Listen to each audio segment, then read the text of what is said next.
I really love returning to Australia. There's something about the land that never really leaves you, even when you're halfway around the world. The same can be said for the food in Australia, and today I'm taking Lloyd and Lorenzo off to cook with a wonderful chef by the name of Sophie Budd. Together with some local school students from Western Australia, Sophie will be teaching us how to make an Aussie classic called damper, and also a slow-cooked shoulder of pork using herbs and spices that are indicative to the region. I've got a lovely piece of pork, big piece of alfoil, some paper bark, little sprinkle of salt underneath, and some fresh lemon myrtle, or dried lemon myrtle, some freshly chopped quandongs. Put the meat on top, a little bit more of the same salt, lemon myrtle and quandong, and I'm just going to wrap it nice and tight. Why do you put it in the paper first? The paper keeps, whatever you cook in paper bark keeps it really nice and moist. And I use the alfoil. Traditionally you wouldn't obviously have alfoil, but the alfoil just keeps it a little bit protected as well. So we're going to put this into the fire and see what happens. The pork went into the open fire to be slow cooked, then we turned our attention to the damper.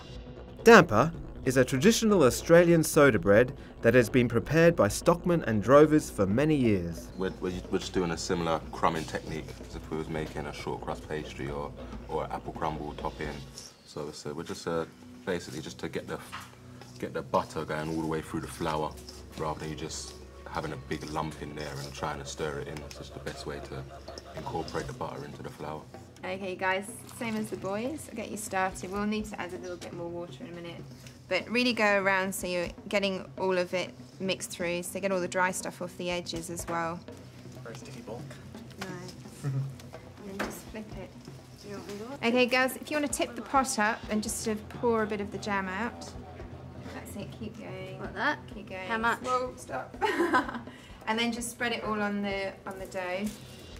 And then if you grab the munchies, and then sprinkle a few of the munchies on top, or muntaris. Drop my bread. Just a couple more. And you start to roll it over, so you're pushing that down there. Just nice and gentle. That's it. Nice. And just keep rolling? Yeah, and with the seal underneath. There we go. Pop the lid off. Right, a tiny bit of flour. And then pick it up, like tuck it under. That's it. The bread is cooked for about 30 minutes and it's absolutely delicious served with a hot cup of tea. Having some damper around the campfire reminded me of everything that is great about Australia.